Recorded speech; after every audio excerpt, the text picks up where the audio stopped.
Welcome back to Adelante Chicago. This is a really cool program. You're going to love it. Helping children across the border in places like Costa Rica, Honduras, El Salvador.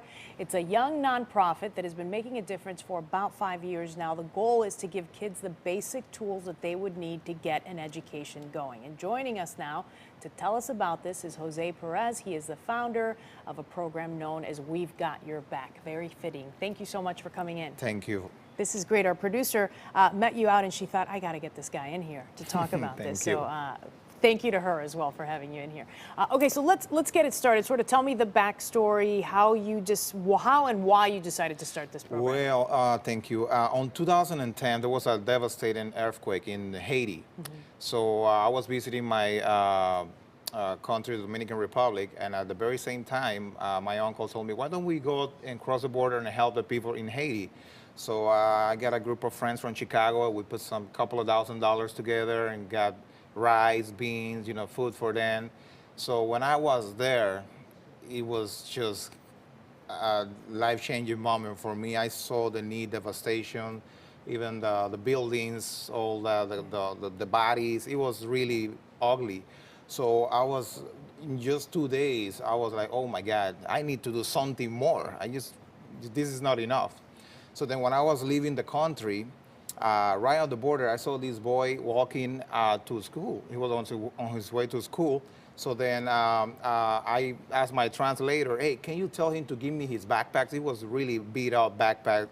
I'm gonna exchange my backpack. I really for his. And then we did the work and I took a picture. And then I was like, oh, wait a minute. I can bring backpacks here in the summer for them. So our first project was for Haiti and also the Dominican Republic, over 500 backpacks for them. So then the following year, 2011, we did Dominican Republic again, then Mexico, Honduras. We just sent some backpacks to Hawaii as well. And this coming year, we're going to El Salvador. Okay. And when you say backpacks, it sounds, I think, for anybody listening, like such a simple item, really. Like, why backpacks? Why not something else? When we talk about families that are, missing shelter, have no food, no water in some cases, why was that so key for you?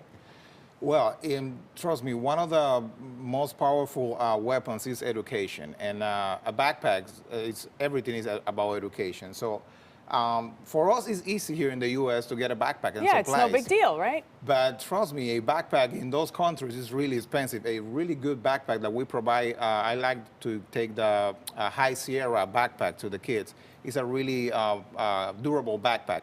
So my goal was to raise funds for that. Every volunteer on my team, I'm not alone, I work with a very passionate team. We suggested that we want to do this for them, and we use our own money. We use to travel purposes, to buy the supplies. But now people are trying to help. We want to help, and we want to collect. So now we are providing also collection boxes at businesses, local businesses like from the neighborhood, Starbucks, restaurants, cafes. We put a collection box, and we've been collecting over 400 or 500 backpacks in that way for the El Salvador. Yeah. So it's been a complete expansion, and I feel that we're going to be able to reach more kids with this project, definitely. Yeah. And just to mention, I said backpacks, but you also fill those backpacks with all the essentials, right? Correct, yeah, rulers, sharpeners, notebooks. We just had a donation in California. They called me, hey, I have 2,000 notebooks here. I was like, whoa, awesome. So thank you very much for that. You never thought you'd be so excited about notebooks, huh? Oh my, no, thank you very much for that. People are definitely, they see results and they support the project. One of the things, as you sat down, you told me that this really touched you because of the way that you grew up. You said you grew up in the Dominican Republic doing what? I grew up on a decent family, like extreme poverty, so I went even to a private school. But definitely there's no money on the streets, you got to go and work. So I was, one of my side or part-time jobs was to be a shoe shiner. So then for me to get an extra income, I always loved to work. So, but how about the kids that they do that for living, to get their food? So they need help. And there is over 50 million, according to UNESCO, there's over 50 million children that lack the basics for education, like notebooks, sharpeners, pencils, notebooks. You know, so it's really, we want to empower those kids with what we do. And that is the first step to so much more, and you said it beautifully. I really so. believe that.